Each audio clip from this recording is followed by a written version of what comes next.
Welcome to the Mavens of Marketing, a weekly podcast hosted by me, Rachel Durkin.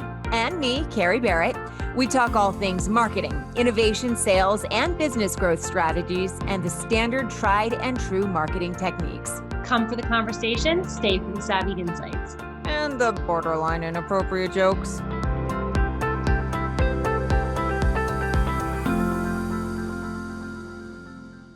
Welcome to this episode of the Mavens of Marketing. I'm one half of your lovely and talented co-hosting duo, Carrie Barrett, joined by the equally lovely and talented Rachel Durkin. How are you? I like that. The equally lovely. Like, we don't want to compete with each other. That would would be too aggressive. I'm great. I am so good today. I'm really excited for our guest. He is super smart and so has some really interesting stories for us. So I'm really excited to have him on. Definitely smarter than either of us. Rachel, you are much more in tune with SEO and marketing than I am, but Steve is like the MVP of the SEO world. So Steve Wiideman, without further ado, welcome. Thank you. Thanks for having me. And definitely look forward to sharing as much as I can. And hopefully we'll have some fun and share some good case studies and stories that help people who are listening to do a better job with their search engine optimization. Absolutely. I think I know our viewers and our audience is interested in how SEO can bring them greater visibility. I know for my clients in video creation, certainly that's one of the questions that they always have. And Rachel, obviously, as a marketing expert, has the same things that she's helping her clients with in different ways. So before we jump into all of that good stuff, do you want to take a quick second to introduce yourself to the audience and toot your horn and give them some of those MVP details? Sure, of course. Yeah, I'm pretty passionate about digital marketing, and I think you'll hear it in my voice as we get into some of the topics today. I've been in digital marketing for the good part of almost 23 years now. I've written a lot of information products in the 2000s when I was known as SEO Steve. For 12 years, I held the rank in Google #1 for SEO expert. And I stopped doing that when I realized my peers saw that as bragging, and I was kind of getting blackballed from industry events and from my community. And letting go of that was a pretty important part of my career, I think. My corporate background stems from working at Disney Parks and Resorts, where I managed paid and organic search for Disneyland commerce, tickets, packages, reservations, and marketing, such as, new Nemo attraction or whatever was going on at the time, as well as a new brand that they introduced called Adventures by Disney. My job there was to convince key stakeholders that this Flash website of ours wasn't really helping our SEO, and that we might want to create. How'd that conversation go? That was what provoked the Prove That You Know SEO, which made me create the page to rank for SEO expert, so that I could prove to my boss that I knew what I was doing. And I didn't realize that was really cool for a solid 6 months. You got to give the credit for that. Yeah, it was cool. So that was fun, but. And then I left the corporate world in 2010, and thanks to some of the folks I'd worked with in the past, I got some great referrals and worked with some really exciting brands. A lot of the folks that I helped train and do workshops for and meetup groups with ended up working in digital marketing careers, and they all brought me in to contracts, with companies as large as Technicolor and Linksys and Balkan and Skechers, all of which were, the catalysts to some really amazing, even bigger opportunities, down the road. I'm like I mentioned, really passionate about that. I started teaching a few years ago as an adjunct professor. So I've got concurrently 9 courses I'm teaching at UC San Diego, Cal State Fullerton Community College, which was the segue to somebody saying somebody should really write a textbook on SEO. And so my co-author, Dr. Scott Cowley, and I from University of Michigan got together, and for students, we wrote a textbook, courseware, and lecture slides for people who want to learn and teach SEO. So I think we're the first ones. 4 schools have adopted it already into their digital marketing certificate programs, and it's been an exciting career. Yeah. So Steve, I know you're gonna share with us information, like some case studies about IHOP and Applebee's, and some of the things you told me about. I'm very excited to hear more about. But before we get into that, let's just talk about your belief behind SEO. So we're talking about the importance of transparency, because as somebody who's worked with many an SEO partner, there are some that really know what they're doing, and there are some that it's just all smoke and mirrors, and it's not as legitimate as you might think. So talk to us about what makes an SEO company legitimate and how do you pick the right partner? Like, what should you be looking for? Sure, I think that's really important, and it's unfortunate that so many businesses have been taken advantage of. I had a position in an agency in 2008 or so, and I watched as that agency ignored all the business advice that I'd provided on how to create a really robust and helpful, transparent platform. And I watched them grow the retention department more and more each month. Hey, stay on for a month, and we'll give you a month free, in hopes that they'll forget about it and just keep billing them. And that's when I realized that, there's a lot of those companies that are out there that are selling you #1 positions in Google, and that's not your goal. I don't want to be #1 in Google. I want to drive more business from search results. I want to, be more, make my business more obvious to people who might have an interest down the road. So I think that sort of spawned this idea of us creating a site called SEO Verified, where we allow business owners to download a checklist for free that they can vet their SEO company with, or just sort of have one of those meetings of, hey, I've got some questions for you. I know you've been working with us for a year, and those questions do have to do with transparency. They do have to do with whether you're using best practices, and starts with ownership. And a lot of agencies, when you start working with them, they say, so what we're going to do is we're going to claim your Google business profile. We're going to claim your Yelp. We're going to take ownership of all these things. And by the way, we're going to host a new website for you on our web servers, right? I've met these people. You see where I'm going? You see where I'm going with this? Some of them, I won't mention names. Some of them in the law firm industry, you might know who they are, will actually write into the contract that any content that we create, we own, and that you don't have it. And when you leave us, we own that, even though that content the law firms are the ones that miss that. Yeah, which is funny too. It's like that takes a lot of guts to, to tell a law firm that we're going to steal your content. Like, what? Yeah. So yeah, there's a lot of, so the questions are things like, do I have ownership of my Google Analytics or web analytics tool? Do I have ownership of my website and my content, so that I can take it if I decided to separate with you and move on? Or do you take that away from me? Do you take away my ownership of my Google business profile, formerly Google My Business? Do I have administrative access to all the things that you're using to help with my marketing? So that way they become more of a partner and a wingman than they do, as an agency. Because in SEO, there shouldn't be any secret sauce.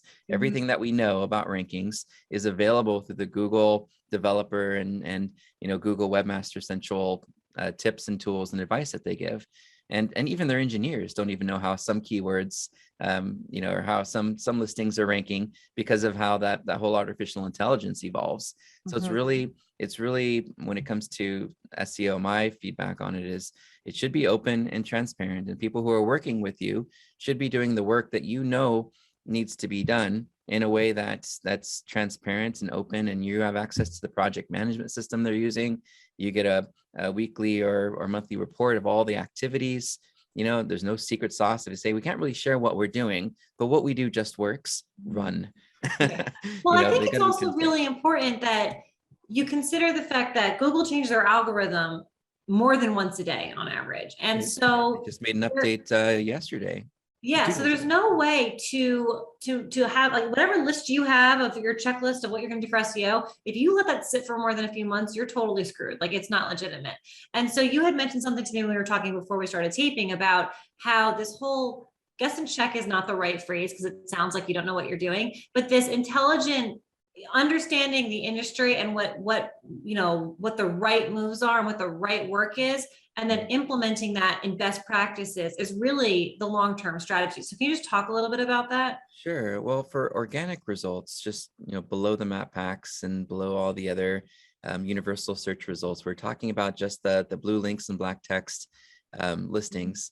There's really only 3 areas we focus around, and almost think of it like you're planting a seed, and you're spending the rest of your life, as long as that business is around, pouring water and sunlight on those seeds. And there's a seed for every page that has a keyword intent. So if you're selling, I don't know, kids iPad covers, right? Then your kids iPad covers page is, your seed that you put out there on the internet that you want to continuously pour and improve content and improve links to. So we look at 3 things. We look at the relevancy and helpfulness of our content. for what people are searching for. So if somebody is searching for, a kid's iPad cover, do we have a dedicated page? The first question I get from a lot of business owners that are new to SEO is, I don't see my website appear. Like, what page did you expect to appear? I don't know, just the homepage. Well, no, the homepage is your brand. You should have a dedicated page for each thing, service, product that people are searching for. And it should be better than the 10 results that already appear in Google. Better in terms of security, accessibility, mobile friendliness, speed, right? Conversion rate optimization. Your page should convert better than the competitor's page, so that they stay on your page and don't go back and choose a competitor. The second part's going to be their off-page visibility. If I want to rank for a kid's iPad cover, or all the other websites that talk about iPads and talk about Apple and talk about kids, all mentioning us and linking to us or curating some of our content so that Google finds us closer to the center of that semantic web. And it's patterns, right? It's not just to set it, forget it. Every month they're going to say, wow, I keep finding this entity, this brand, every time I see these words mentioned, more so than these other guys. So they must be more visible off the website. And the third thing is search behavior signals. Even if you've done a great job with creating the best landing page and you've done an amazing job with the visibility off the website, if users don't see your listing standing out in the search results, they're less likely to click on your listing. And if they're less likely to click on your listing, Google might infer that maybe you're not a very helpful result. And then they get to your page, and if they don't stay, they don't say, hey, I found what I needed, I'm done, they close the tab. Instead, they go back to the search results and choose a competitor because they didn't find what they wanted. It's that same problem. They start to infer maybe this wasn't a very helpful result. So those are the three principles that I would pay attention to beyond all the checklists, which, by the way, all of your listeners will get free access to my tech templates. You're more than welcome to use them and run them on your own. I have training videos, and the tools are all free, so you don't have to worry about buying tools. But those are the three things. It's relevancy, visibility, and search behavior signals. And if we're nurturing all three of those things and holding our developers, our writers, and our off-page visibility specialists accountable every month to the pattern of growth that we see for each of those seeds that we've planted every month, you're only going to continue to see long-term growth in keyword rankings. So I have a million follow-up questions, but I'm going to start with this one. I know that you've worked with some big name clients, household names. Are there case studies or use cases that you can share with us that show how those elements work or what they do? Of course. One of the recent, you mentioned IHOP and Applebee's. That was a real scary time for everyone in 2020. Agencies were getting furloughed, employees were getting furloughed, our points of contact were getting furloughed. It was a very scary period. And we didn't know what the future of our relationship was going to be, if they're going to shut down half their restaurants, how long this pandemic was going to last. Applebee's came back and they said, guys, we're furloughing all of our agencies right now. We hope to bring you back, but we need to do what's right for our business. And that's the reality of it. A lot of businesses did that. But we said, you know what? We see an opportunity here. We presented this when we started working with you, and now's the perfect opportunity to implement. And that is working on off premises, our delivery, our takeout, our to-go, our curbside, our car side, all the different ways that people are searching where they're not going into a restaurant, where we can amplify our visibility there, keep the kitchen lights open. And they said, great, but we can't pay you for it. And we said, no problem. We got your back. And we stayed on, and we helped them to deploy delivery and takeout sub pages for every single restaurant location. And it was, restaurant delivery in the city name. And we added, permutations and semantics within the content, visuals, using assets from the creative teams to make sure the page looked good and it wasn't just stuffed with keywords, right? Yeah. And we made sure the pages loaded fast, that they passed all these new web vitals that Google keeps, shoving down our throats. And it worked. We actually see first page placements now. If you do a search for Applebee's, it might be restaurant delivery in city name, or if you're in a city, restaurant delivery near me. For IHOP, you could do a search for breakfast delivery and breakfast takeout. And I think 85% of the time now we're on page one, sometimes even ahead of the delivery service providers like, Uber Eats and Grubhub and Postmates, right? We're above them because people recognize our brand and they know we're primarily a breakfast restaurant. Yeah. The third challenge that came in play was, hey, Wiideman, this is great. People are going back into the restaurant now, but they're still ordering online. They still like to order online, and we kind of want to keep that going. But we go into the restaurant and the guy's like, you don't understand. I got a line of people that are looking for seats, and I've got phone orders now and online orders that are coming in that I wasn't getting before. Yeah. So we've got inventory issues they're dealing with and staffing issues, because I have one person who's waiting all of these different tables because nobody wants to come into work. And all the old people that used to work here that were let go don't want to come back. They're done. Yeah. So we said, you know what, let's do this. Let's create a jobs page for every single location. And restaurant jobs in whatever the city is that they have a location in, they're now on the first page for those. People are applying for jobs. They're filling the staffing issues, and we've been able to solve at least one of the two problems. Supply chain is not something we can control, but we can definitely get staff in there. We can help, drive traffic for keywords that are important today. So I don't know if that's kind of a case study you're looking for, but Yeah. there's an example that you could do some searches for and reverse engineer some of that content to see what we did.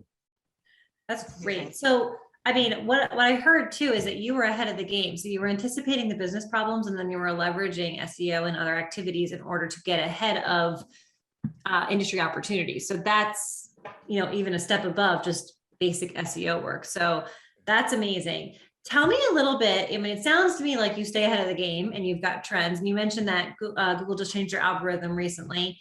What trends are you seeing in the marketplace right now? If we look at those three things we talked about, the first one being content, one content trend I see, and some businesses have figured this out, others just don't have the time, bandwidth, or resources to do anything about it, is the importance and continued importance of mobile and single hand transactions. Right? We know people still drive and do things or hold coffee and work off of one hand, yet stores still have, and some businesses still have a requirement for users to use two hands to punch in information or to navigate their website. We know, especially for restaurants, that 84% of the traffic is on mobile devices. So why wouldn't you focus on a user experience where the user can literally thumb their way through an experience without having to fill in forms, without having to, to spread their fingers across and pinch, to see content or have accessibility issues with small fonts and hard to read text. So I think the biggest trend is really trying to focus on a single thumb transaction process, with payment integrations like Amazon Pay or Shop Pay, thanks to Shopify. And then next, I think that the trend is going to continue to expand is on voice and hands-free search. It was about 3 years ago that I was at a conference in Vegas listening to Amazon Pay talk about how they envision a world in 5 to 10 years from now where we've untethered ourselves from our phones and we look back and laugh at ourselves walking around holding devices, right? We saw that in the movie Her. Remember that really awkward, weird movie where you fell in love with the voice device? But that's the reality of where we might be going. The hurdle with it and how you can get ahead of this trend is to really spend time looking at voice search and educating your customers on how they can use voice search to transact with your business, not just find a location or a phone number or customer service, but actually make a purchase through Amazon, Alexa, through Google Assistant, through Cortana, through Siri. Figure out with those different technologies, the Google Action Console, the Alexa skill set, assign an intern, a college intern to mastering it for you so that you at least know what your capabilities are, and then work with the marketing team. This is where the disconnect happens. The tech people aren't communicating with the marketing team well enough for the marketing team to be able to sell this to consumers. You don't hear, here's what to ask, here's what to ask Toys R Us if you want to purchase online from us. Hey, or buy your toy online, just ask Alexa such and such, and you can purchase online. Do Just not ask tell my Google. children that, okay? That's Oh all my I'm God, saying. could you imagine the bills? It would be Get very pricey. Well, thank goodness the voice recognition has gotten better, because now it can recognize your voice and you can have approval filters in place to prevent that. So I think that's the biggest no longer trend. are the days where your kids can just forge your signature. Now they have to be able to sound like Make your voice. Yeah. Yeah, no kidding. So I think that's where we're going long term is an experience, like I said, where you just thumb your way through and you can transact and get what you want. And an experience eventually where they can transact completely independent of having to hold a device. Let me ask you this. We talked a little bit about trends, but as somebody who helps clients with video content creation and marketing video, how how is video used to boost SEO, and is it a worthwhile endeavor in your opinion? All media that you can use that you created for your visitors are going to be helpful. The stock imagery and the assets that are already crawled and indexed by search engines, are all compiled of this binary code that they've already mapped. So if you can create something that's new and unique and helpful that your customers respond to and interact with, it helps improve authenticity. It's proven to help improve conversion rates. But the challenge right now, thanks to these web core vitals, right? Core web vitals, strike that, reverse it, is the fact that how you're hosting that video on your page could impact your core web vitals, which is funny because most of the time you're embedding a YouTube video, and YouTube's a Google product. So it's like, come on, Google, you're telling me to do something, but not giving me the tools to do it in a way that is conducive to what you're requesting of me to do for SEO. So it can be complicated, but if you work with your developer and do some research, use core web vitals and video and quotes in search, change your date range to the last 12 months, you'll find a lot of really good tutorials, both in video search and web search, on ways to do that, to incorporate video. The data that we've seen, and just some of the brands that we've worked with recently, shows in some cases as high as a 300% lift. In fact, if you want a hint, look at some of the local pages for IHOP right now, right? You'll actually see videos on pretty much every single one of them. We've incorporated their current commercial or current media, so that visitors who've seen content offline will see that content online, which correlates to better user experience and consistent branding across both. So and video is great because it's also media that will show up as a video thumbnail in your mobile search results to make you stand out. Use video object markup from schema, like schema.org, to get a video thumbnail next to your listing. Your click-through rate in the search is going to go way up. Users find that information more helpful, and you're also going to appear in video search results as well. So it's not just blue links and black text anymore. Do a search. You'll see maps, you'll see video thumbnails and carousels, you'll see image thumbnails and carousels, you see FAQs, you see all these different types of content. I would say address all of them. Have FAQs on your page, include images that you created that you've captioned and named based on the keyword that page is related to. Have video and syndicate that video, wherever you can, where it's going to be helpful, and including the words that video is relevant to, so that you capture more of the real estate. Like I had somebody recently say, how did you do this? I did a search for this keyword, and it's like your video, your image, your local page, your organic listing, and one of your FAQs are on the first page of Google. How'd you do that? I said, I just used all the things. All the things. Right? But video is fantastic. That's not transparent, Steve. I'm giving away all the secrets. I'm going to get hate mail and bomb threats from SEO agencies. Not from us, and not from the audience. So when you say video gives a 300% lift, in some cases, and what we saw on our local pages. You mean like bringing traffic to the website, etc. 300. Right. It was a traffic stat. Got it. Okay. Well, that's impressive. It varies. I remember when we were working in public storage, we ended up putting the 360 videos that we used for the Google Maps. Yeah. Right? We had the Street View guy upload those videos, and then we also got a MP4 version of it, and we put those on the local pages, and we saw a 20% lift in rankings by putting those pages on there, or those videos. But because of where we placed them, the conversion rate was impacted a little bit. And so we really should have put them a little bit lower on the page, because a lot of our users are on mobile devices, and the first thing they're looking for isn't a video. But the video is helpful in converting and to have more unique content. So we did see a lift in ranking. Just test if you're seeing an impact to your conversion rate, maybe move that video down a bit. Okay. So Steve, you are clearly a plethora of information. I feel like there's so much more I should be asking you that my brain is kind of short circuiting. So let me ask you a question. What did we not ask you that we should have asked you? Sorry for a loop on that one. What do the people want to know? The most important question is, what should I be asking my SEO agency?